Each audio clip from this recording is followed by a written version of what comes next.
Hello friends, मु आलोक आपण मानक स्वागत करुच्ची ए न्यूज को। आज मु 5टी लेटेस्ट न्यूज नहीं आसी। न्यूज देखा पूर्व आपण मैंने जदि मो चैनल को सब्सक्राइब करना तो सब्सक्राइब कर दिंतु, पाखर थी बेल घंटी को दबाई दिंतु आ वीडियो को लाइक जरूर करंतु। प्रथम खबरटा हूँ चिंता बढ़ाइला 61 नंबर कोरोना आक्रांत। राज्य में 104 ରୁ 108 नंबर कोरोना आक्रांत गस्त विवरणी बाबद सूचना देते स्वास्थ्य विभाग। 104 नंबर आक्रांत बालेश्वर निहालीबांग अंचल 22 वर्ष महिला बोली जमापड़ी। सी 61 नंबर आक्रांत पड़ोशी थिबार जमापड़ी।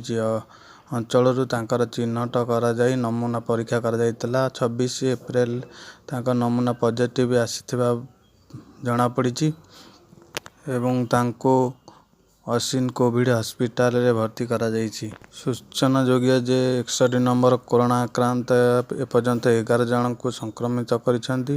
नेलियाबाग अंचल राज्यर 108तम कोरोना आक्रांत रहंती। से होउछंती 59 नंबर आक्रांत पड़ोशी।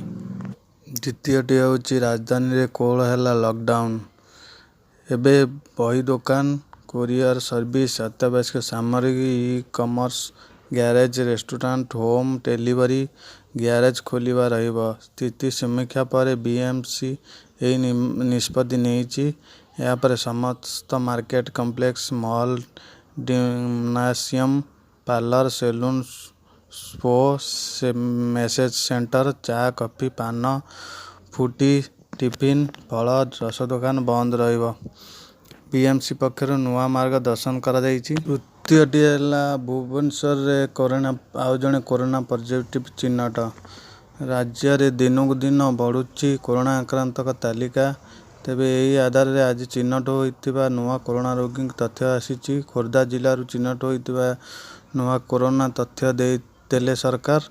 119 नंबर आक्रांत व्यक्ति जनक भुवनेश्वर मधुसूदन नगर बोली अंचल बोली जाना पड़ी। यही व्यक्ति बयस 77। सी 41 नंबर आक्रांत निकट संपर्क बोली जना पड़ी। आक्रांत स्पर्श रे आसीथिबा लोकन को क्वारंटाइन ट्रेसिंग कर प्रक्रिया आरंभ करी सरकार। राज्य सूचना लोक संपर्क विभाग पक्षरु यही सूचना मिली।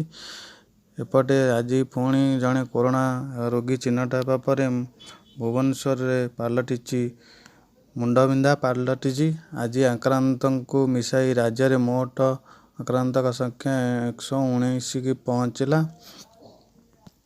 चतुर्थटी है मुंड विधाइला मुग चाषी काल बैशाखी। चाषी उपरे चड़क पकाउची काल बैशाखी वर्षा। अमल पाई उपाड़ी खलारे रखिथिबा मुग अदिनिया वर्षारे भिजी जाउची बोली जना पड़ीची। जाहाकु नहीं चिंतारे पड़िछंती सबु जिलार चाषी। एहीपरि दुर्दन रे जिला कृषि अधिकारी को लिखित भाव जणाइछंती। सूचना अनुसार स्थानीय कृषक विकास परिदर्शर 30 जन चाषी गोमरगोल मौजारे मिली 30 एकर मुग चाष करथिले। जनका 10,000 टंका लेखाएं विनियोग करथिले। चलित वर्ष अनुकूल पाक जोगु भल फसल होइतिला। 24 एकर जमी रे होइथिबा मुग उपाड़ी सेमाने खलार रखिथिले। हेले चलित मास लगातार वर्षा होइथिबा जोगु फसल गजा हो जाइछि। एथिरे हाराहारी 5 लाख टंका क्षति हबार अभियोग मिली। एनई ब्लॉक कृषि अधिकारी दिलीप कुमार मिश्र कहउछंती अभियोग मिलिबा पर तदंत करा जाउछि। पंचमटा होछि मुंबई मंत्रालय को पहुंचला कोरोना। महाराष्ट्र कोरोना वायरस को अधिक लोक संक्रमित होती से बेले सर्वाधिक मृत्यु संख्या रिपोर्ट मुंबई रेकर्ड करिछि। भारत का आर्थिक राजनीतिक मुंबई स्थिति उद्वेगजनक करिछि। कोरोना वायरस शेष में मुंबई मंत्रालय पहुंच सारी। यापर मंत्रालय को आज गुरुवार बंद रखा जाइछि। अन्य पक्षरे कोरोना वायरस रे विगत 4 दिन 3 जन पुलिस कर्मचारी मृत्यु होगा पर परवर्ती आदेश अनुसार मुंबई रे किछि पुलिस कर्मचारी घरे रहिबाकु कुहाଯାଇଛି।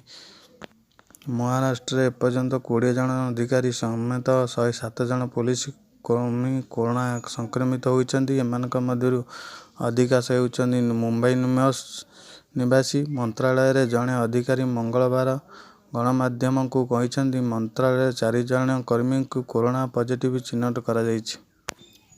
ମହାରାଷ୍ଟ୍ରରେ କରୋନା ସଂକ୍ରମିତ ସଂଖ୍ୟା 10,000 ନିକଟ ହୋଇଛି। ମଙ୍ଗଳବାର ରାଜ୍ୟରେ ପୁଣି 729 କରୋନା ଜଣ ପଜିଟିଭ ଚିହ୍ନଟ ହୋଇଛନ୍ତି। ଏହାପରେ କରୋନା ରୋଗୀ ସଂଖ୍ୟା 9,318ରେ ପହଞ୍ଚି କେବଳ ମୁମ୍ବାଇରେ କରୋନା ସଂକ୍ରମିତ ସଂଖ୍ୟା 5,982 ଜଣ ଚିହ୍ନଟ ହୋଇଛନ୍ତି।